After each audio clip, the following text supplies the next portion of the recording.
What's going on, guys? Welcome back to the Cauldron Shops channel. And in today's video, I am your little hosty host, the Cauldron Witch. And in this video, I wanted to discuss Herne a little bit and talk about his legend and everything. Kind of give you guys an idea of who he is a little bit and where like his backstory, where he comes from. You know what I mean? His legend, basically. you know. I feel like I don't really see much on Hearn specifically. Even the books I own on him, I only own two books, and they'll be shown in this video, along with their links in the description box down below to purchase them on your own. Um, with that being said, yeah, I don't really see much about him, so I wanted to come on here and share his name a little bit and his legend and backstory and everything like that. So here, Hearn is sitting next to me, and I grabbed the statue off of my working altar. This is by far my favorite statue I've ever seen of Hearn. I have a different one that is on his actual shrine in the living room, and I love it. I do. Something about this one though, it's just this when I picture Hearn in my mind, this is the closest image that comes to my mind that I've seen out there. You know what I mean? In the real world. Um so yeah, there's a bunch of statues of him that makes him look like other deities. Because I've been told and it's been said many times that Hearn is one in the same with other deities, as in like Pan or Kronos. And I do want to preference saying that there are similarities, and these deities definitely have things in common for sure. But in my mind and in my experiences, they are by no means one and the same deity. You know what I mean? Just with different names that I do not agree with. And I'm gonna go into a little bit of explaining that. So who is Hearn the Hunter, right? Um, Now I'm going to give a very short explanation, because to truly know Hearn, you would have to interact with him and experience him for yourself. You know what I mean? Like with any deity. However, what I will say is that he is a horned god, which makes him innately um, part of nature. You know what I mean? His spirit has mended one with nature, which makes him a deity, a god of nature.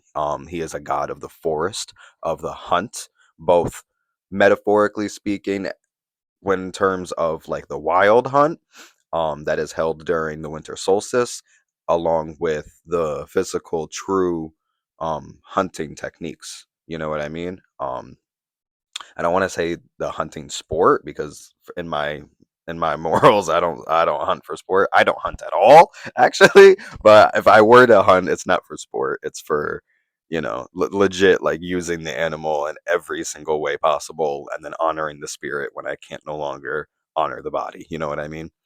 But he is a representation of all of that. He is not a deity of necessarily how do I say? Because he's a deity in a way of vegetation, but he is not a vegetarian kind of deity. You know what I mean? He doesn't um, look down upon hunting and killing animals and eating animals and stuff like that and utilizing them in our daily needs, or in our survival needs for that matter.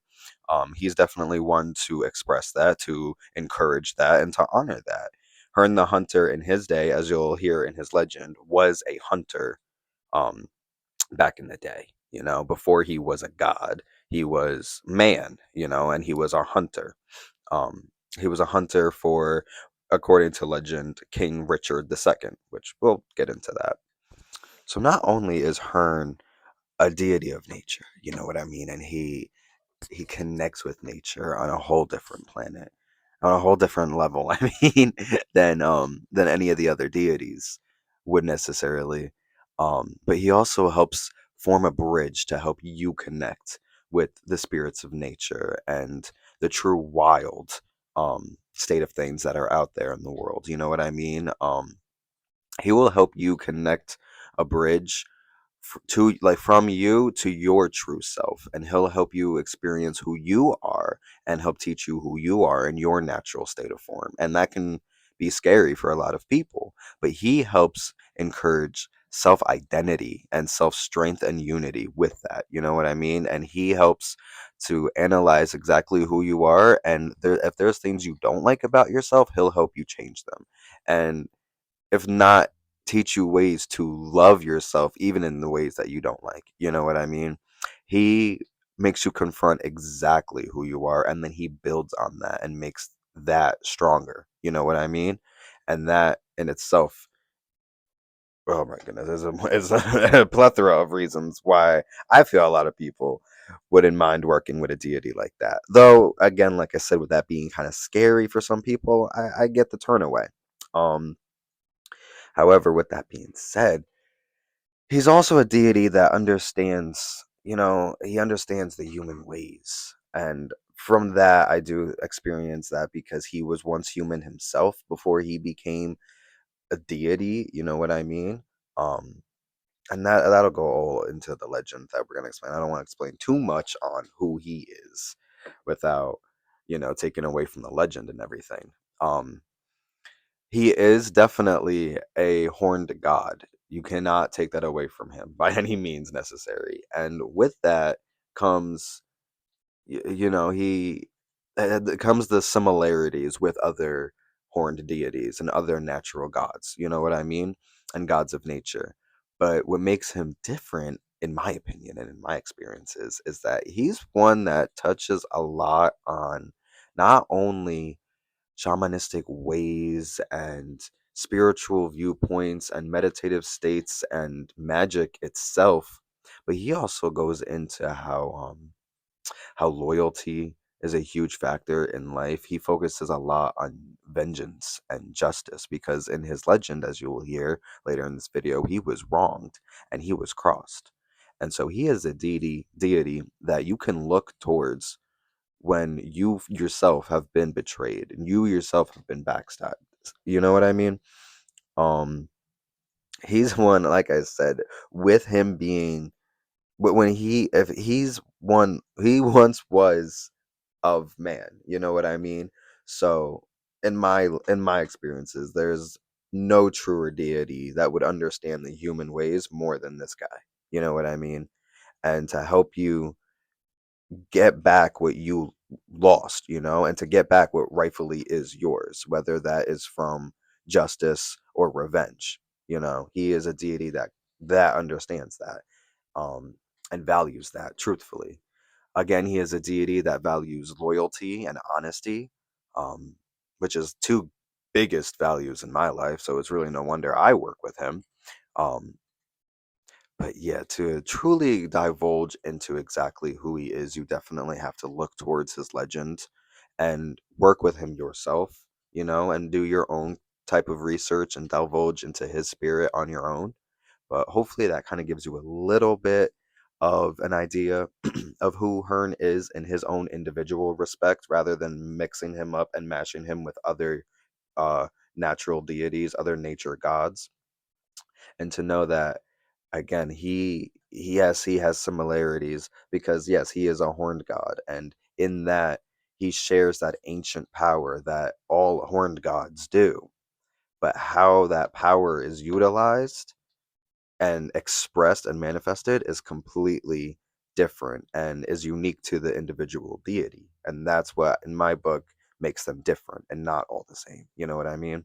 So, yes, you will see similarities, but that doesn't mean, one and the same.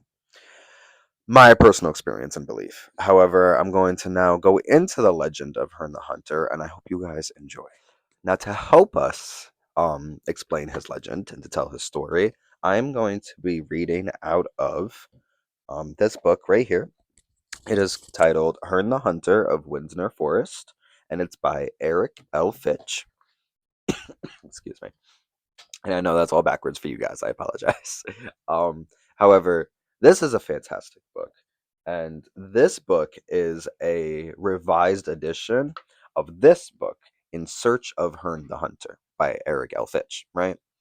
Now, personally, Um, I a lot of times when you see revised editions, they're basically the exact same book as the one they're being revised from, just with a few different tweaks and stuff like that. Personally, reading these two books, this book is written in like a completely different format in the sense where it feels like you're reading a different book. You know what I mean? Maybe not different format. Maybe that's a bad word to explain and describe this, but it feels like you're reading a different book. It's not this book with a few extra details. You know what I mean?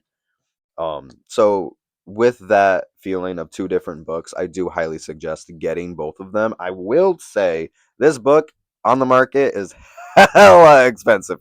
And I think that's because of how rare this book might just be. And I think myself personally, I spent like $40 on it. If you can get it cheaper, get it. If you can't, still maybe get it because I've seen this book. I've seen someone trying to sell it for over $1,000. So anything under that is impressive to me. I think right now the cheapest I've seen it is at like 80 now. So if you want it, I suggest get it now while it's that cheap. Because yeah, no. Um it's very people are selling it for a huge price amount. But however, this book is not listed at anywhere near those prices. Um and yes, you can just get this. I will say you are missing out because again, two different books. However, this being the revised edition, I do see why people would just want to get this one. So I'm never going to want to get rid of this book. And I will say, with that being said, both of these books, their links on Amazon are in the description box down below. So go pick that up. So far these are the only two books I could find on Herne the Hunter. And if anybody can point me in any other directions where there are other books, please let me know because I know there are books where he is referenced and he is mentioned in, and I have other books where he is as well. But solely like books solely based on him, no, these are the only two I got. And that makes me upset because they're only 2 books and I want a library full. But that's besides the point, isn't it? Okay, the legend, right, of Herne the Hunter. Uh, this is going to I'm going to read this from Herne the Hunter of Windsor Forest. This is the only thing I'm going to read from this book because I don't want to spoil anything more. Though again, fantastic book, and please get yourself this book if you are at all interested. But I'm going to be reading the legend from this book, and I hope you guys uh I hope you guys relate in maybe some ways, you know what I mean, and enjoy this. Okay, so I'm going to try my best to keep looking up at the camera. However, I'm looking down at this book. I'm not trying to be rude, and I'm not going to probably word for word this entire legend, especially because I know some of it in my mind already, and I do want to give you guys a little bit of eye contact as much as I can. And we're going to probably talk about some of the things in this legend. However, this legend starts around the time era of 1367 to 1399. Lord, hold on one second, guys. Okay, so I wanted to express and mention this real quick that the Legend of Herne the Hunter was originated by the author W. Harrison Ainsworth. That is my interpretation of that word. 1805 to 1882, I'm guessing, is the his birth year and death year. And that is the original author of this legend, and I just wanted to point that out before going into the legend of Herne the Hunter. Okay, so as I was stating before, that this legend is in the time frame of 1367 to 1399, and it is middle around the middle of King Richard II's reign over England. And one of the keepers of the forest was Herne the Hunter himself. And Herne was talented in every way possible, from woodscraft to hunting to anything like that. But due to that fact, the other keepers of the castle were incredibly jealous of this guy. So jealous that they, in fact, did him really dirty, which you'll hear on in the legend. Um, so I want to point out that they have tried and tried and tried to fuck him up basically in any way they could think of, and they have failed miserably. So they don't like this guy. Okay, all right. Well, too bad. You hate people who you want to be. So one day, whilst the king was out hunting with his followers, they came across, okay, a hart, right? Now, if I'm correct, because I did not do my research before this video, shame on me. A hart, think of it as like a royal deer, you know what I mean? And back in the day, I know that the only person allowed to slay such a beautiful, majestic animal is the king himself. So I do want to preference by saying that. So the king was the only one allowed to basically kill this deer. So where are we? um, and he had a huge set of antlers, which of course we all love. We all want that posted up in the castle, don't we? Um, all right. So now they pursued this animal for many miles, and at some point they have all breached away from the rest of the hunting party. Now it's just Herne and the king, and so what happened was, I apparently the king's horse like jerked, mounted his ass off of the horse, and he fell, right? And now the deer, this hart, was about to impale the king in the chest with its antlers if Herne hadn't jumped off his horse and jumped in the way of the king and the deer, and he got impaled in the heart from this, or at least in the chest. Maybe not in the heart, because I think that would have been instant fucking death. You know what I mean? But in the chest, and managing before actually dying, um, he managed to slice the deer's throat. Um, so yeah, now don't get worried. The king was not mad at the fact that he managed to kill the deer, only because hello, he kind of had to. You know what I mean? Sacrificing himself and all that. He almost died. Be grateful, king. So now what happened was, okay. Um, though badly wounded, Herne managed to raise himself up a little and plunge. Oh yeah, and the knife into the animal's throat. Yeah. I said that. I said that. Now, with the king now able to stand again, he asked Herne what he could do for him. You know, to recompensate him or whatever for his bravery. Um, and Herne replied that the only thing he would require is a grave from the king. Because his time was about to be up. And now, however, the king offered the attention of his best doctor and added that if he were to recover, he would be titled head keeper and gain an annual wage of 20 coins a year, which I don't know how much that is.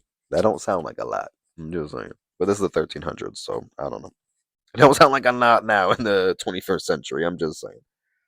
Um, but that if he were to die, he would spend the annual wage uh, in masses for his soil. Hearn humbly thanked him, accepting the latter offer, as it seemed that his time was up and he was not going to survive. So he blew his hunting horn one last time and fell unconscious. Right there goes Hearn.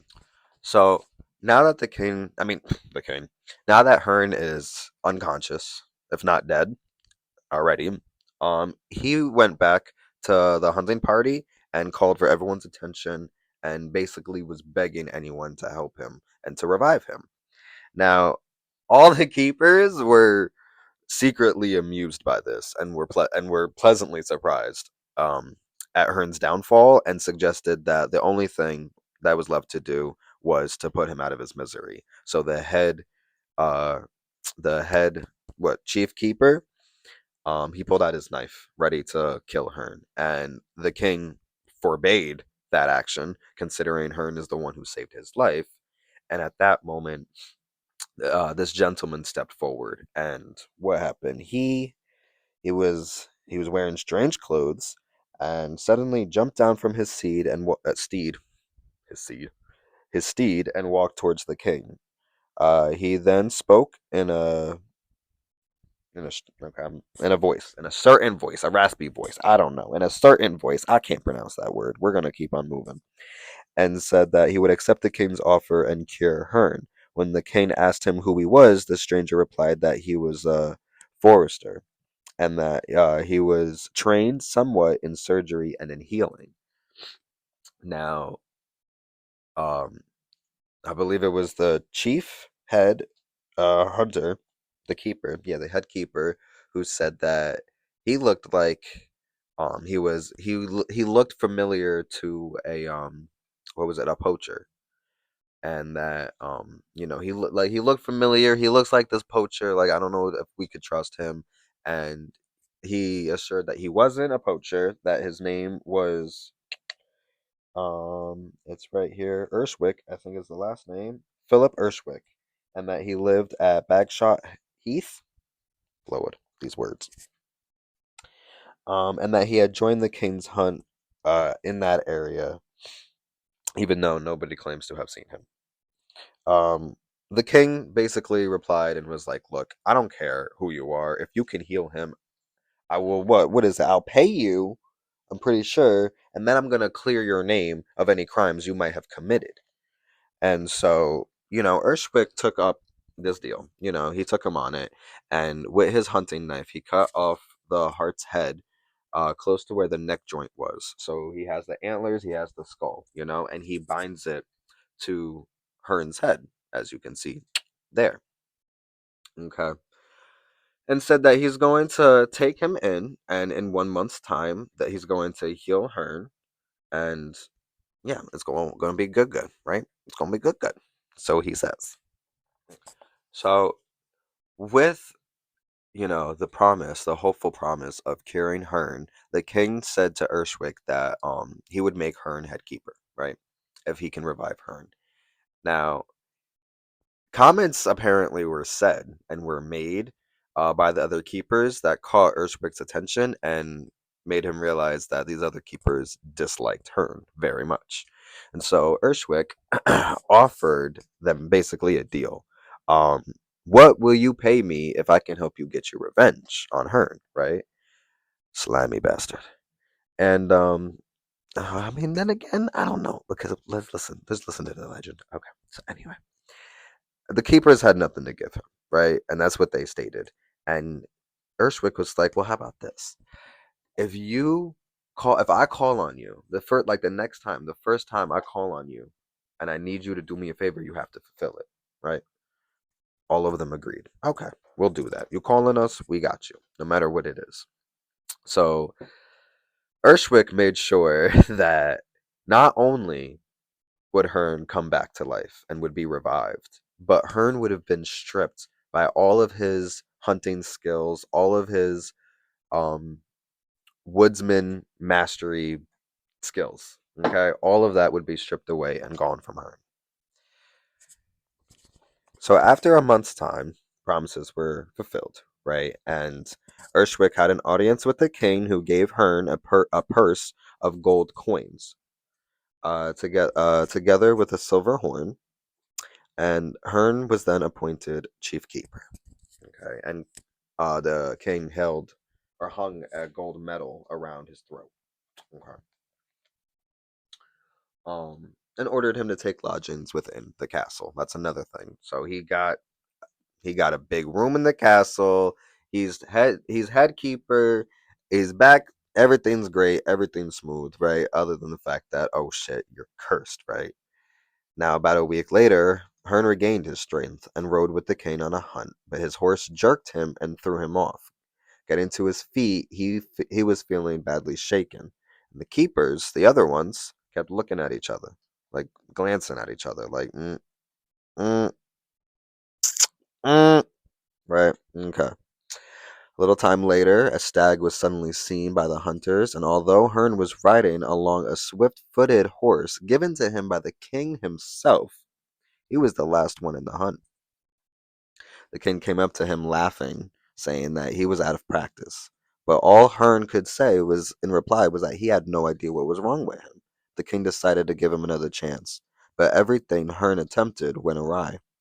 So the king let him rest for a week, informing him that at the end of the period, if he did not come up to scratch, he would have to be fired.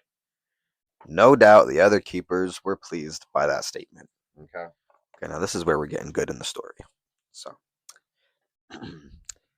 Hearn didn't go back to the castle. Okay. Instead, he headed off wildly into the forest, where he stayed up till the evening, where he returned with a dreadful appearance that consisted of a rusty metal chain hanging from his left wrist that he got from a gibbet or a gibbet. I don't know. I want to say gibbet, honestly. If you don't know what that is something that used to hang up the bodies of criminals and to be hung up like in the public areas. Yeah, fucking creepy. Back in those times, look it up. It's creepy. Sorry, I felt something on me as I said that. We're gonna just pretend like that didn't happen. Okay.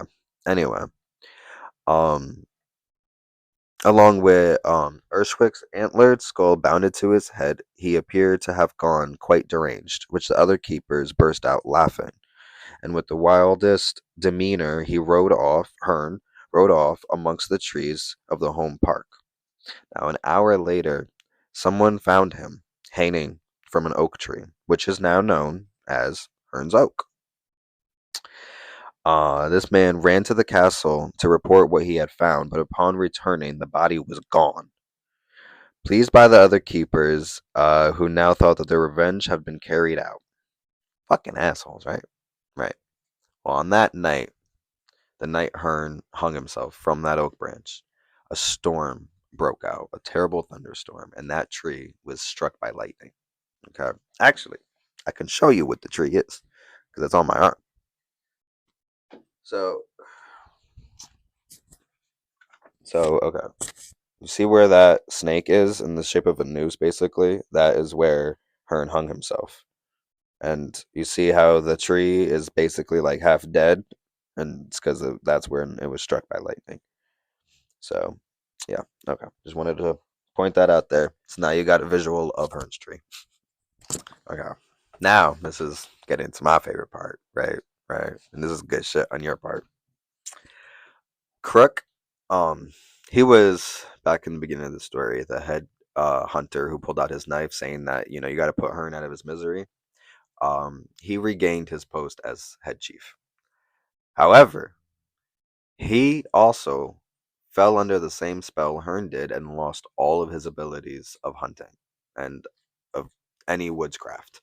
Um, Not only him, but any other hunter who would have been appointed as head keeper, along with all of the other hunters as well. They all lost their abilities. So, what do? They all seek out Urshwick, the guy who made Herne lose his abilities, right? And ask what they need to do. And Urshwick tells them that they need to go to Herne's Oak at midnight, and there they will discover the answer of what they need to do. Okay. So they do that. Full of dread, they do that. Um Now, where are we in the story here? When they did, they got to the tree at midnight, and the only thing that they could make out was the tree itself, until a blue flame appeared, which danced around the tree 3 times and then stopped. Its light falling on a figure clothed in wild garments with a chain on its left arm and an antlered skull on its head. This was Herne, and while the keepers fell down before him in fear, he let out a fearsome laugh. The spirit of Herne then departed around the tree, rattling his chain and uttering appalling curses. He then bade them to come prepared for a hunt the next night, and suddenly disappeared. Now the keepers went back to Urshwick and consulted with him, and Urshwick, told him to obey Herne's instructions, and to not only obey Herne's instructions, but that night bring a black horse, the horse that the king gave him, and 2 black hounds. Since black hounds, he used to ride with them. I don't know if I mentioned that at all, but that was also, he had 2 black hounds accompanied him when he was a hunter, when he was the greatest hunter, and those 2 black hounds, along with um Hearn himself, there was no one better than them. Uh, so Urshwick told him to bring that horse, bring those 2 black hounds, right? And so they did. Um, And again at midnight they arrived at the tree, only to see Herne stalking around the tree and hear his frightful spells. He ordered Crook to bring the horse to him, whereupon he mounted the steed and cried out, to the forest. And off they went, the keepers following. Eventually they arrived at a huge beech tree, where Herne dismounted and said some mystical words and made bizarre gestures. And then all of a sudden, Ershwick appeared in a fiery flash and welcomed Herne. And turning to the keepers, it's like, how did you, I don't know. It's like there was an inside, I don't know. I don't know what happened. It's like Ershwick knew this was going to happen.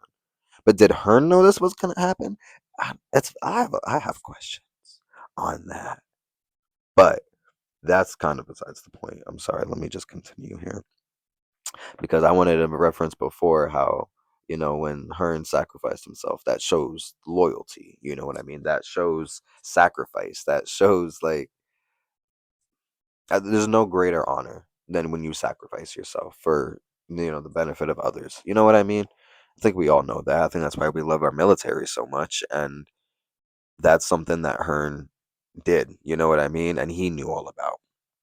So just saying. Um, so now this is when Ershwick reminds them, the keepers, of that promise of their payment that if you wanted me to do this to Hearn, you need to do the first thing I ask you to do. And the first thing he asked them to do is to band together. What was it? It's to form a band for Hearn and accept him as their leader. If they did not carry this out, he would leave and the king and he would leave them to the king's justice. You know what I mean? Because now that none of you guys can hunt or do anything else, he would get rid of all you guys. So it's either accept Hearn as your leader and be taught in the ways of Hearn, basically, or later go get fired, basically. And so they accepted this, and for many nights they performed their ghostly chase throughout the woods. And once the king had returned to the castle and was made aware of what was going on, he wished to see and speak to Herne himself. Okay. So at midnight one night, the king, with many guards, joined the keepers as they rode off to the oak, where they saw Herne on the black horse. And the king asked him why he was disturbing the peaceful nighttime with his band. So, okay, let me explain that a little bit. During these nights, right, he would torment the village and torment the town, and he would basically haunt everyone around. He would be horrendous and terrifying. He was known as the vengeful ghost, the demonic spirit, the evil, harmful entity that's haunting around, roaming at night with his team, with his pack. So the king didn't fuck with that, and so he wanted to know why he was doing this, right? And so Hearn replied that he wished for vengeance on Cook and his followers. And so the king demanded to know if Herne had died by his own hand, which Herne had replied that he had done so.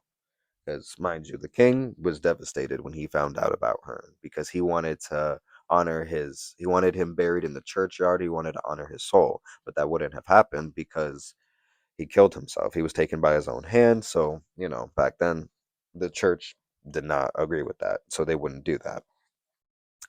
Um, With that being said, he was driven to it by a spell laid upon him by the keepers. You know what I mean? By Crook, who wanted him to lose all of his hunting abilities. So he added that if the king would hang all of those keepers on the oak tree where he hung himself, that his curse would be broken and he would leave the town alone. All right. And at this, after stating that, Herne vanished in a flash of fire. The king kept his word and had Crook and the rest of his comrades hung on Herne's oak, after which Herne was never seen again during his reign of King Richard II. However, the legend goes that he reappears with a new band of keepers when Henry IV took the throne, but the band was destroyed, and Herne continued on, managing to evade capture for as long as Windsor Forest endures. So I want to go and express that he also has been he's it's been stated that he's also seen before natural disasters. I think he was seen both before World War I and World War II. He is definitely by far a known spirit that still haunts Windsor Forest, probably Windsor Castle itself. And Hearn's oak, the true oak, was blown down by a tree. I don't know what year. Shame on me. But was replanted by someone of significance. Again, I don't really remember. And so there is a tree that stands known as Hearn's Oak. Is that the tree tattooed on my arm? No. But it's, the tree that was planted for him when his was blown. Um and with that being said, since then he's kind of transcended into, he went from human to vengeful spirit to some sort of protector after, his vengeance and justice was carried out. um what am I trying to so not only that, but he also merged with legends and folklore and folktale and has become this deity and this god of the woodland spirits, of the wild hunt, of vengeance, loyalty, revenge, sacrifice, so many things. Hunting itself, communicating with the woodland spirits, showing yourself who you truly are, and building on that. He is a deity that maybe is viewed in a darker light and darker aspects than other pagan deities or other horned deities. Um, but I mean, that's just really, to your own perception, in my opinion, because, what's dark to one person isn't necessarily dark to another. Like for me, I love a good self-reflection shadow work moment, and Hearn's a great deity for that. There was one time I'm not going to mention, but I had to do something, and I felt his hand forced me to do something, and it was that I needed to do for myself. That's a hard explanation because I don't want to go into details on it, but he is definitely about force, and he is a little bit of a tougher deity, I'd say. He's not one that's the sweetest guy out there. And his wrath is something fearful. Um, but not if it's turned on to you. You know what I mean? He's been equated with the Christian devil many times, not to mention because of the horns, which are antlers, but we're not going to get into all of that because that's kind of one and the same with the symbology and all that. But we're not going to get into all that. However, it's also been stated that when he is seen with his pack of wolves or in with a gang of snakes following with him. So I don't know, man. It's hard to explain a lot of the times when I tell you how magnificent it is to work with him, because again, he's one so connected with the raw nature of things and within ourselves. And he is a deity that has transcended from literal human life to godlike deity status. You know what I mean? And yeah, it's a deity that I feel like a lot of people can relate to, you know what I mean, and connect with. And he has this ancient power that's infused in him and carried with him wherever he goes, and not to mention the symbology and the aspects of magic and healing and all of these things, transformation. Um, so there's a word I also wanted to say, transformation, but also like shape shifting, in the sense where he's also seen, according to certain different legends, he is also seen as a stag completely, rather than just having the horns on top of his head, which is also why I have the stag right there. But that also represents the stag that took his life. So, I mean, yeah, he also knows balance, you know what I mean? Light and dark. And to me, I don't know, back in that day, and I don't know what England was, what they had as spirituality or religion, but something about Hearn and how he worked with nature to me kind of gives me that he did have some type of appreciation for the natural land and of the woodland spirits, and of pagan gods maybe, like the Green Man or Chrononos or something like that. He has his touches on the mystical side as much as he does on the physical side. He's very balanced in that. So that's all I'm gonna really say and go in on a Hearn because I can continue for hours. But I just wanted to give you guys the legend of Hearn the Hunter. I'm pretty sure like there's more written here. However, I don't know if I need to continue to go more into detail because that itself was the legend, and that's where it ends. He just continues talking about other things. And he has variations of the legends. I mean, as you know, there's many versions of how these stories can be told, and you might have heard this in a different version. But I would do want to show one picture like that. I love that picture. That to me is beautiful. But anyway, I'm talking about this picture. I do love this picture as well, but I don't. That's sad. That's my God, bro. Don't do that. That was sad what happened to him. He was really crossed. But he got his justice by having all of them hung on the same branch he hung himself. Like that's ball of shit. I'm just saying. Like that's wild. But like don't fuck with this guy. But yeah. So that is all I'm gonna say. A little warning. During the winter solstice, if you're outside at midnight and you hear the hunting horn, go inside. You don't want to be caught up. You guys, I hope you enjoyed this video. I hope it was somewhat informal and fun. And I will see you in the next video, whenever that'll be. And I'll catch you guys later. Bye.